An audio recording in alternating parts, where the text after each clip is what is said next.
Hi ಎಲ್ರಿಗೂ ನಮಸ್ಕಾರ. SLC 2025ರಲ್ಲಿ ಮೊದಲನೇ ವಾರ್ಷಿಕ ಪರೀಕ್ಷೆ ಬರೆದಿರುವಂಥ ವಿದ್ಯಾರ್ಥಿಗಳಿಗೆ ಸುಸ್ವಾಗತ. ಸೊ ಇವತ್ತಿನ ಒಂದು ವಿಡಿಯೋದಲ್ಲಿ SLC 2025ರ ಒಂದು ತಾತ್ಕಾಲಿಕ ವೇಳಾಪಟ್ಟಿಯ ಬಗ್ಗೆ ವಿಡಿಯೋ ಇರುತ್ತೆ. ಅಂದರೆ ಯಾವ ರೀತಿಯಾಗಿದೆ ಏನು ಅಂತ ತಿಳಿಸ್ಕೊಡ್ತಾ ಬರ್ತಾನೆ. ಅದಕ್ಕಿಂತ ಮೊದಲಾಗಿ ನಮ್ಮ ಚಾನಲ್ ಇದ್ರು ಸಬ್ಸ್ಕ್ರೈಬ್ ಮಾಡಿದ್ರೆ ತಪ್ಪದೆ ಸಬ್ಸ್ಕ್ರೈಬ್ ಮಾಡ್ಕೊಳ್ಳಿ ಅಂತ ಹೇಳ್ತಾ ವಿಡಿಯೋ ಶುರು ಮಾಡೋದಕ್ಕಿಂತ ಮುಂಚೆ ಹೆಚ್ಚಿನದಾಗಿ ನಿಮ್ಮ ಸ್ನೇಹಿತರಿಗೆ ವಿಡಿಯೋನ ಮೊದಲದಾಗಿ ಶೇರ್ ಮಾಡ್ಕೊಳ್ಳಿ ಅಂತ ಹೇಳ್ತಾ ವಿಡಿಯೋ ಶುರು ಮಾಡೋಣ ಬನ್ನಿ.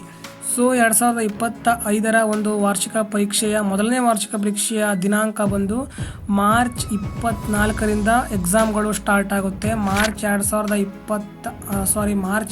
2025ರಿಂದ ಶುರುವಾಗಿ ನಿಮಗೆ ಏಪ್ರಿಲ್ 17ರವರೆಗೂ ಸುಮಾರು ಒಂದು 22, 23, 24 ದಿವಸಗಳ ಕಾಲ ಒಂದು SLCಯ ವಾರ್ಷಿಕ ಪರೀಕ್ಷೆಗಳು ನಡೆಯುತ್ತೆ.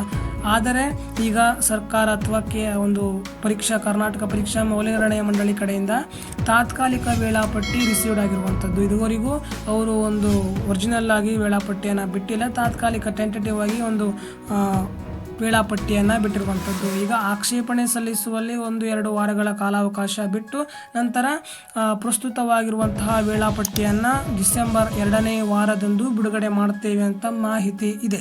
ಸೊ ನಿಮಗೆ ಏಪ್ರಿಲ್ 17ಕ್ಕೆ SLCಯ ಎಲ್ಲ ಒಂದು ಎಕ್ಸಾಮ್ಗಳು ಮುಕ್ತಾಯಗೊಳ್ಳುತ್ತೆ. ಸ್ಟಾರ್ಟಿಂಗ್ ಬಂದು ಮಾರ್ಚ್ 24, 2025ರಂದು ಎಲ್ಲ ಒಂದು SLCಯ ವಾರ್ಷಿಕ ಪರೀಕ್ಷೆಗಳು ಸ್ಟಾರ್ಟ್ ಆಗುತ್ತೆ. ಒಂದು ವೇಳೆ ಬದಲಾವಣೆ ಆದರೂ ಕೂಡ 1-2 ದಿನಗಳಲ್ಲಿ ವ್ಯತ್ಯಾಸ ಆಗುತ್ತೆ, ಆದರೂ ಕೂಡ ಯಾವುದೇ ರೀತಿಯಾಗಿ ಹೆಚ್ಚಿನ ವ್ಯತ್ಯಾಸ ಕಂಡು ಬರುವುದಿಲ್ಲ. ಸೊ ಅರ್ಥ ಆಗಿದೆ ಅಂದ್ಕೊಳ್ತೇನೆ. ನಮ್ಮ ಚಾನಲ್ ಇದ್ರು ಸಬ್ಸ್ಕ್ರೈಬ್ ಮಾಡ್ಕೊಳ್ಳಿ. ಮುಂದಿನ ಮತ್ತೆ ಸಿಗೋಣ. ಜೈ ಹಿಂದ್.